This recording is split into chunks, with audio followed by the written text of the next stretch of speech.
നമുക്ക് ചോദിച്ച് പോകാം. ജീവിതത്തിൽ എപ്പോഴെങ്കിലും ആരോടെങ്കിലുമൊക്കെ ഈ ഡയലോഗ് പലതവണ നമ്മൾ പറഞ്ഞിട്ടുണ്ടാകും. കാലം എത്ര കഴിഞ്ഞാലും ചില കഥാപാത്രങ്ങളും സിനിമയും ഒക്കെ ഒരു പൊടിയോ പൂപ്പലോ കൂടാതെ അതേപോലെ നമ്മുടെ മനസ്സിന്റെ ഇടനാഴിയിൽ കാണും. 1998 ഡിസംബർ 23 റിലീസ് ചെയ്ത സിദ്ദിഖിന്റെ കഥയിൽ ശ്രീനിവാസന്റെ തിരക്കഥയിൽ കമൽ സംവിധാനം ചെയ്ത അയാൾ കഥ എഴുതുകയാണ് എന്ന ചിത്രം അങ്ങനെയാണ്. ഗസറ്റഡ് യക്ഷിയുടെയും സാഗർ കോട്ടപ്പുറത്തിന്റെയും കഥ പറഞ്ഞൊരു സാധാരണ സിനിമ എന്നതിനപ്പുറം അയാൾ കഥ എഴുതുകയാണ് നമുക്ക് മുന്നിൽ തുറന്നു വെക്കുന്ന ഒന്നിലധികം കാര്യങ്ങളുണ്ട്. തൽക്കാലം പൊളിറ്റിക്കൽ കറക്റ്റ്നെസ്സും സ്ത്രീ വിരുദ്ധതയും റേപ്പും ഒക്കെ അവിടെ നിൽക്കട്ടെ. നമുക്ക് സിനിമയിലെ മെയിൻ കഥാപാത്രങ്ങളിലേക്ക് വരാം. പല കാലഘട്ടങ്ങളിലായി മോഹൻലാൽ എന്ന നടനെ നമ്മൾ ആഘോഷിച്ചിട്ടുണ്ട്.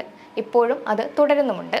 മോഹൻലാലിലെ ഹീറോയേക്കാൾ അധികം അയാളിലെ നെഗറ്റീവ് ഷെയ്ഡ് ആഘോഷിക്കപ്പെട്ട ഒരു സിനിമയും കഥാപാത്രവുമാണ് അയാൾ കഥ എഴുതുകയാണ് എന്ന സിനിമയും സാഗർ കോട്ടപ്പുറവും. സാഗർ കോട്ടപ്പുറം എന്ന നോവലിസ്റ്റായി ലാലേട്ടൻ ചിത്രത്തിൽ അഴിഞ്ഞാടി എന്ന കാര്യത്തിൽ നമുക്ക് ആർക്കും യാതൊരു തർക്കവുമില്ല. അദ്ദേഹത്തിന് പകരം ആ കഥാപാത്രത്തിലേക്ക് നമുക്കാരെയും സങ്കല്പിക്കാനും ആകില്ല.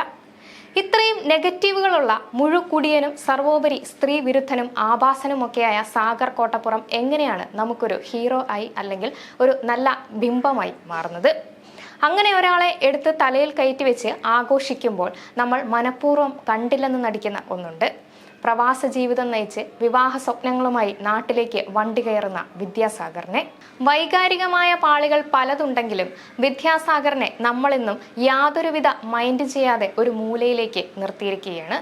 സദാസമയവും അലമ്പും ആഭാസത്തരവും കോമാളിത്തരവുമായി നടക്കുന്ന സാഗർ കോട്ടപ്പുറം എന്ന നോവലിസ്റ്റിനേക്കാൾ ശരിക്കും നമ്മൾ ചേർത്ത് നിർത്തേണ്ടത് വിദ്യാസാഗറിനെയല്ലേ? വിവാഹം കഴിക്കാൻ പോകുന്ന പെൺകുട്ടിയുടെ ഫോട്ടോ പോലും കാണാൻ പറ്റാതെ വിവാഹ സ്വപ്നങ്ങളുമായി വരുന്ന വിദ്യാസാഗറിനെ എത്ര മനോഹരമായാണ് ലാലേട്ടൻ അവതരിപ്പിച്ചിരിക്കുന്നത്. ആ വിവാഹം മുടങ്ങി എന്നറിയുമ്പോൾ അയാളുടെ കണ്ണുകളിലുള്ള ആ നിർവികാരതയെ എങ്ങനെയാണ് നമുക്ക് കണ്ടില്ലെന്ന് നടിക്കാനാവുക? കള്ളുകുടിച്ച് ആറാടുന്ന സാഗർ കോട്ടപ്പുറത്തിനേക്കാൾ 10 ഇരട്ടി പവറുണ്ട് ക്ലൈമാക്സ് രംഗങ്ങളിലെ വിദ്യാസാഗറിന്. അവിടെ അയാളുടെ നിസ്സഹായ അവസ്ഥയുണ്ട്, കുറ്റബോധമുണ്ട്, തിരിച്ചറിവുണ്ട്, സ്നേഹമുണ്ട്, ചേർത്ത് പിടിക്കലുണ്ട്, അങ്ങനെ എല്ലാ വികാരങ്ങളുമുണ്ട്.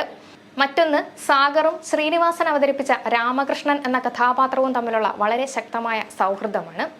സിനിമയുടെ തുടക്കത്തിലൊക്കെ രാമകൃഷ്ണനെ സഹായിക്കാനാണ് സാഗർ ഓരോന്ന് ചെയ്തു കൂട്ടുന്നത്.